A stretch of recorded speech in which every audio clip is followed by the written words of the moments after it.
जय श्री कुंज बिहारी के, जय श्री राधा प्यारी की। हरे कृष्णा कृष्णा कृष्णा हरे हरे, हरे रामा राम राम हरे हरे। भगवत रसिक चैनल में आप सभी का स्वागत है। हरि के प्यारे भक्तों, आज हम जानेंगे कि तुलसी बनी वृंदा ने भगवान विष्णु को श्राप क्यों दिया।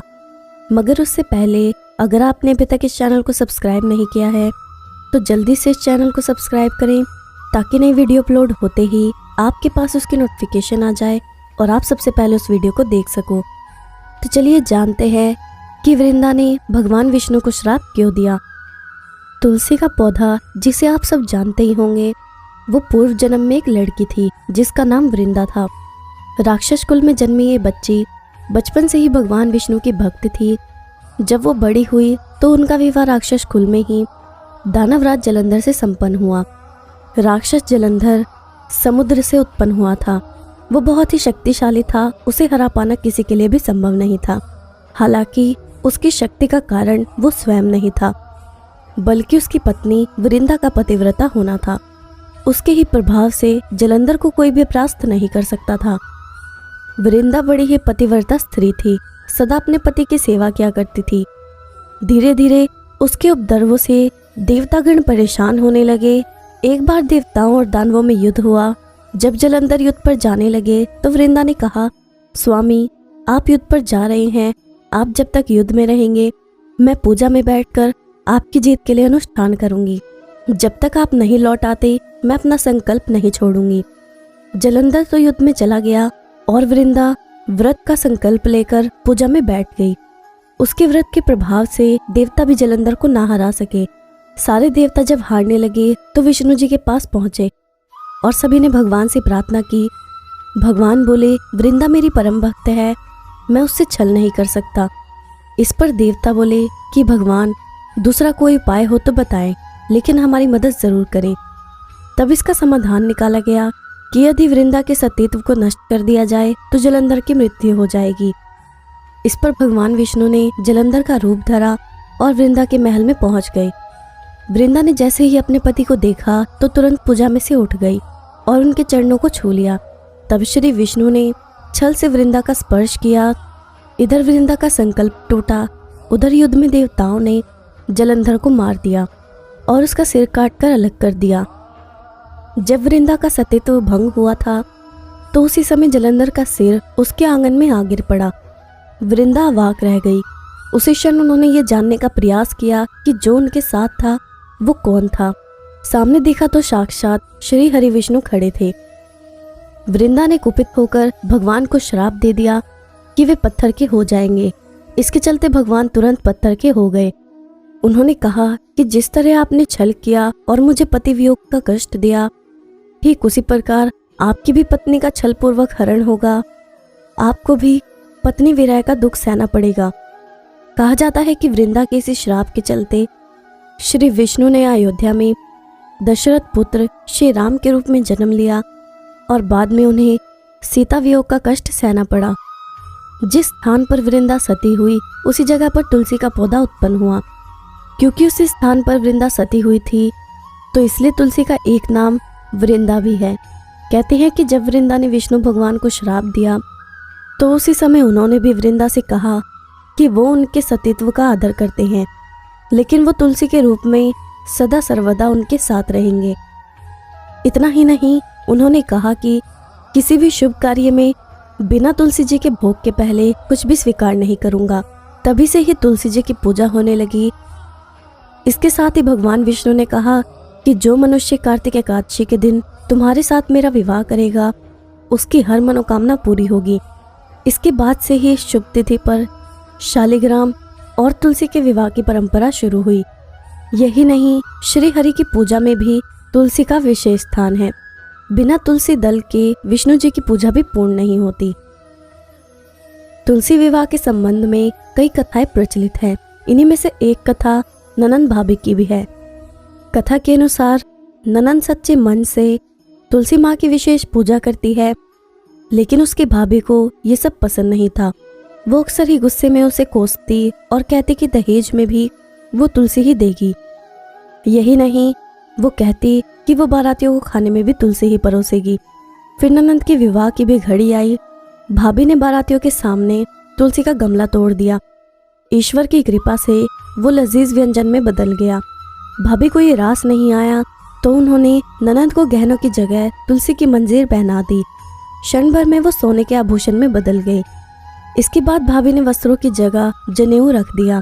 वो भी रेशमी वस्त्रों में बदल गया। उधर ससुराल में भी बहू की बहुत बड़ाई हुई। तब भाभी को भी तुलसी पूजा का महत्व समझ आया। कहते हैं कि किसी भी पूजा के लिए अगर आपके मन में श्रद्धा नहीं है तो तमाम स्वादिष्ट मिठाइयाँ या फल फूल चढ़ाने से भी कोई लाभ नहीं मिलता, लेकिन मन में श्रद्धा हो तो एक फूल भी बहुत कुछ होता है। जब ननंद ससुराल चली गई और भाभी को तुलसी पूजा का महत्व समझ आया तो उसने अपनी बेटी को भी तुलसी पूजा के लिए कहा। हालांकि उसने अपनी माँ की एक भी नहीं सुनी। तब भाभी ने सोचा कि वो अपनी बेटी के साथ वही व्यवहार करेगी जो ननंद के साथ किया था, तो तुलसी माँ का आशीर्वाद मिल जाएगा। इसके बाद बेटी के विवाह में उसने वही सब किया, लेकिन तुलसी का गमला टूटा का टूटा ही रहा। मंजरी सोने के आभूषण बनने के बजाय मंजरी ही रही। जनेऊ भी जनेऊ रहा। समाज में भी बेटी और उसके परिवार वालों को खूब खरी खोटी सुननी पड़ी। कहते हैं कि इतना सब कुछ होने के बाद भाभी ने कभी भी अपनी ननंद को घर पर नहीं बुलाया। एक दिन भाई ने सोचा क्यों ना वहीं अपनी बहन से मिलने चला जाए। उसने पत्नी से अपने मन की बात कही और कुछ उपहार स्वरूप ले जाने की बात कही। इस पर पत्नी ने उसे झोले में ज्वार रख कर दिया। भाई को बहुत बुरा लगा। उसने सोचा कि बहन के घर इसे लेकर कैसे जाएं। तब उसने एक गौशाला में गाय के सामने झोला पलट दिया। तुलसी माँ की कृपा से वो सारा ज्वार सोने चांदी में बदल गया। इसके बाद गोपालक ने कहा कि वो सोना चांदी गाय को क्यों दे रहा है। तब भाई ने देखा तो उसके आश्चर्य का ठिकाना ना रहा। इसके बाद उसने गोपालक को सारी बात बताई। तब गोपालक ने कहा कि यह सब तुलसी माँ की कृपा है। भाई भी खुशी खुशी बहन के घर पहुंचा। उपहार देखकर बहन और उसके ससुराल वाले बहुत खुश हुए। तो ये थी तुलसी विवाह की कथा। इससे हमें ये शिक्षा मिलती है कि हमें भगवान की भक्ति सच्ची श्रद्धा और निष्ठा से करनी चाहिए। अब मैं आपको श्री कृष्ण की भक्त जनाबाई की कथा सुनाती हूँ। जनाबाई के पिता तेली थे और तेल निकालने का कार्य करते थे। जनाबाई जब छोटी थी तब उनके पिता उन्हें साथ लेकर पंढरपुर मंदिर में दर्शन के लिए गए। बालिका के मन में ठाकुर जी की मूर्ति के प्रति प्रेम पैदा हो गया। मन में भगवान के प्रति भक्ति जागृत हो गई। थोड़े दिन तक जनाबाई रोज ठाकुर जी के दर्शन करने जाती और नामदेव जी का भी भजन सुनती। संत नामदेव विट्ठलनाथ भगवान के सामने जब कीर्तन गाते और पैरों में घुंघरू बांधकर जब नाचते तो चारों ओर भक्ति रस की सरिता बहने लगती। जनाबाई के पिता ने जब कहा कि बेटी कल हम गांव चलेंगे तो जनाबाई बोल उठी कि पिताजी अभी तक मेरा मन विट्ठलनाथ के दर्शन से तृप्त नहीं हुआ, इसलिए मैं यहीं रहना चाहती हूँ। नामदेव जी के प्रति भी जनाबाई की अपार श्रद्धा उमड़ पड़ी थी। जब जनाबाई गांव जाने के लिए तैयार नहीं हुई तब उसके पिताजी संत नामदेव के पास पहुंचे और बोले कि आपकी सेवा के लिए मैं जनाबाई को यहीं छोड़ जाता हूँ। ये मंदिर में पूजा अर्चना में आपकी सहायता करेगी और मंदिर में सफाई करेगी। इसके मन में विट्ठलनाथ के प्रति भक्ति जागृत हो गई है और ये मेरे साथ गांव नहीं आना चाहती। जब नामदेव जी ने ध्यान किया तो उन्हें पता चला कि द्वापर में जब कृष्ण अवतार हुआ तो ये कुब्जा थी जिस पर कृष्ण की कृपा हुई थी तथा पूर्व जन्म में संस्कारों के कारण इसमें भक्ति जागृत हुई है। तो वो जनाबाई को वहां रखने के लिए तैयार हो गई। नामदेव ने जनाबाई को दीक्षा दी ताकि उनका मन भक्ति में रम सके। जनाबाई नामदेव के घर रहने लगी और भगवान विट्ठलनाथ की भक्ति करने लगी। जब बड़ी हो गई तो नामदेव जी के घर के सामने रहने लगी और भक्ति करने लगी। जनाबाई की एक पड़ोसन उनसे बहुत ईर्ष्या करती थी और तेज स्वभाव की थी और जब जनाबाई भगवान का भजन गाती तो उसे भला बुरा कहती थी। हमेशा जनाबाई से लड़ाई का अवसर ढूंढती रहती। जनाबाई गाय के गोबर के कंठे थापती और मन में विट्ठलनाथ जी का नाम जपती। पड़ोसन कितना भी भला बुरा बोलती परंतु जनाबाई उसे मन में ना लेती।